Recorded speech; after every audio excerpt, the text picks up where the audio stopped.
Na última pesquisa feita pelo BTG, em parceria com a revista Exame, e que foi lançada em janeiro deste ano, Lula tinha 41%, Bolsonaro tinha 24%, Moro 11%, Ciro Gomes 7% e Dória 4%. Começo esse vídeo falando dessa pesquisa porque, como já foi explicado em vários vídeos, pesquisa é retrato do momento e a vida é filme. Portanto, temos que comparar o retrato passado com o atual para vermos a evolução dos números. E o que aconteceu foi o seguinte. Lula cresceu 2 pontos, dentro da margem de erro, Bolsonaro cresceu 5, portanto mais do que a margem de erro, Moro caiu 3 pontos e Ciro Gomes cresceu 2 pontos. Com esse resultado, Ciro Gomes tomou o terceiro lugar do Moro. Apesar do crescimento do Bolsonaro, a pesquisa mostra que ainda é possível que uma alternativa se concretize, e consiga crescer a ponto de passá-lo no segundo turno. Não estou dizendo que é tarefa fácil, não por causa do crescimento do Bolsonaro, que pode ser momentâneo, mas porque a população teria que votar em uma única alternativa à polarização para que isso acontecesse. Outro dado importante dessa pesquisa, e que favorece muito Ciro Gomes, é que seu potencial de votos é muito maior do que do Bolsonaro, e dos outros candidatos da chamada terceira via. Além disso, a rejeição ao Ciro Gomes é a menor e está empatada com a do Lula, ambos com 41%, enquanto a do Dória é 54%, Moro 45% e Bolsonaro é o mais rejeitado com 59%. Esses números explicam também por que Bolsonaro perde para qualquer outro candidato em um eventual segundo turno.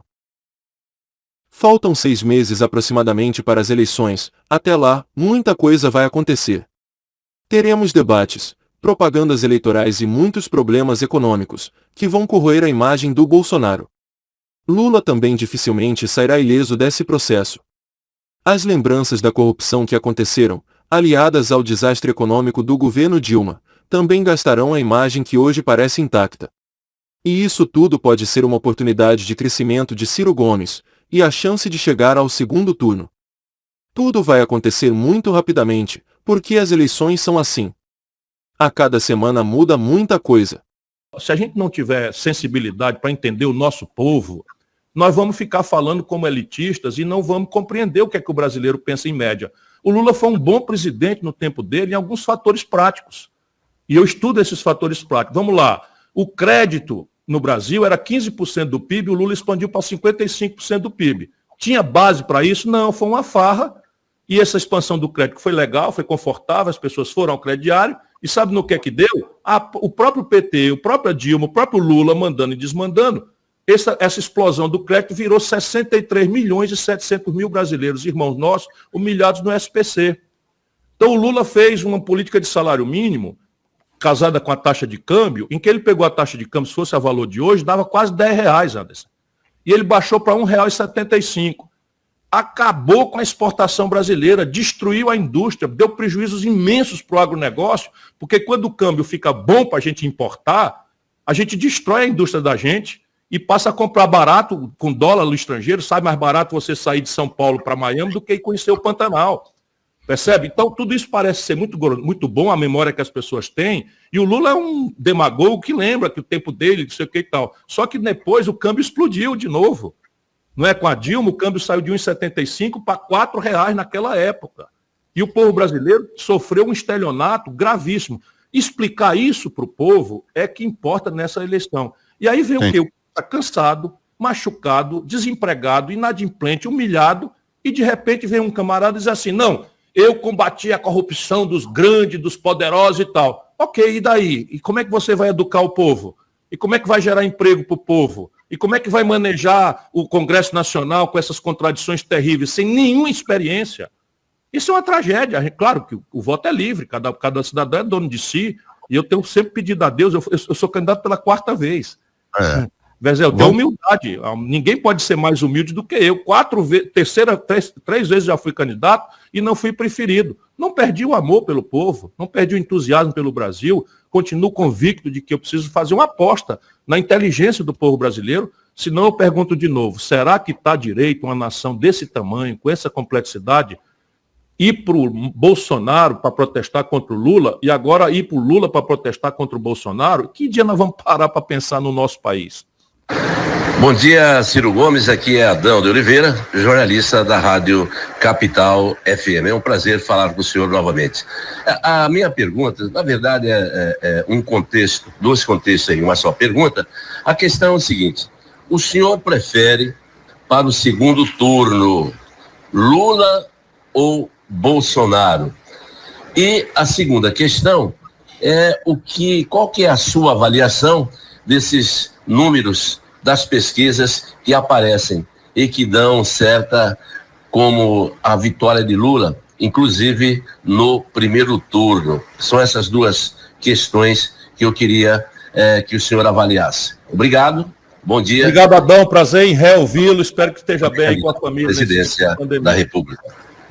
Obrigado, Adão, espero que você esteja bem, prazer em reouvi-lo, espero que esteja bem aí com a sua família. As duas perguntas são muito importantes para o dia de hoje. Pesquisa, a gente não briga com elas. Claro que no Brasil se corrompe tudo, se corrompe pesquisa também, mas aí deixa isso para lá. Mas aí basta que a gente diga para a população uma coisa: pesquisa é retrato, é a fotografia de um momento. E a vida não é retrato, a vida é filme.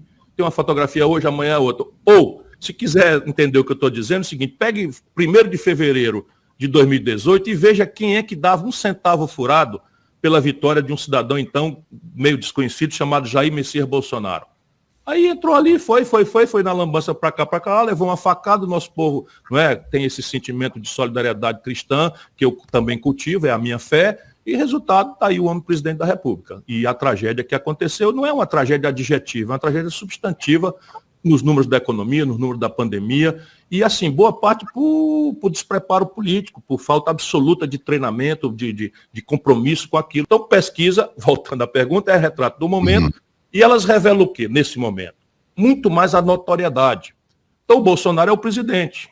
O presidente, num país como o nosso, é cogitado por 100% dos eleitores sob o ponto de vista da reeleição. Primeira grande atitude de quem pensa em eleição, e pouca gente está pensando em eleição nesse momento, fora do jornalismo e dos políticos, então as pessoas olham: será que eu vou votar nesse que está aí ainda? Hoje parece que numa proporção de 75-25, caminhando para 80-20, contra o Bolsonaro. E o outro que é mais conhecido, 100% amado, 100% odiado, o presidente, mandou no Brasil 30 anos, etc., é o Lula.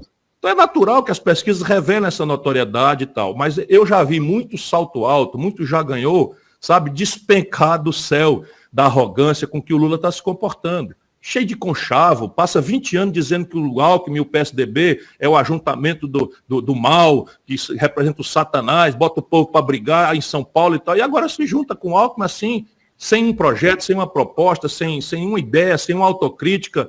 Diz que foi um golpe, e se foi um golpe, quem fez foi o Senado, e quem presidiu o Senado e votou a favor do golpe, ou do impeachment, foi o Renan Calheiros, agarrado com o Renan Calheiros essa semana, com o Eunício Oliveira. Tudo isso vai vir no filme e vai alterar a fotografia. O candidato não escolhe adversário, respondendo a primeira pergunta, que é a segunda na minha resposta. O candidato não escolhe adversário. Qualquer um de nós gostaria, e isso é o que o Lula está fazendo, de enfrentar o Bolsonaro. Por quê? Porque o primeiro turno é um jogo de preferência. As pessoas simpatizam, gostam mais e votam. O segundo turno é um jogo de rejeição. Eu voto, se o meu candidato não foi, eu voto contra aquele candidato que prejudicou o meu, ou contra o candidato que eu não quero que de fato vá. Portanto, a rejeição do Bolsonaro hoje é disparada a pior. Então, se eu pudesse escolher, era melhor ir com ele. É o que o Lula está tentando fazer. O Lula quer ver o diabo pintado de verde e amarelo e não quer me ver no processo, porque sabe que eu acabo com a brincadeira dele, porque eu conheço as contradições todas, sei o nome, tenho autoridade, tenho documentos, enfim, ajudei o Lula, quando ele precisou de mim, eu ajudei o Lula, porque pensei que estava ajudando o Brasil. Eu que tirei do papel o Projeto São Francisco, eu que tirei do papel a BR-163, que ele apresenta como obra dele, e é justo que ele apresente, mas eu fui que construí o projeto, e eu tenho os documentos todos, a nomeação minha como coordenador dessas equipes, desses projetos, como também da extensão até Rondonópolis, da ferrovia. Tudo isso ele conhece e sabe da minha biografia. Portanto, eu acho, entretanto, que a minha preferência pouco importa. Eu acho que o Lula tem um grupo de fanáticos, ali de 25%, 30% do eleitorado brasileiro, que ele pode falar mal de Jesus, andar pelado na rua, falar a aberração que quiser falar, praticar a contradição que quiser, e a turma engole e relativiza e defende a Lula mito e não sei o que e tal. Então é isso, o Lula tem 25%, 30% de fanático, o Bolsonaro tem 15% a 20% de fanático, e nós precisamos ver se a gente, com respeito a todos eles, né, construir um caminho em que quem não é fanático entre nessa eleição pensando no Brasil, nos nossos problemas e como resolvê-los.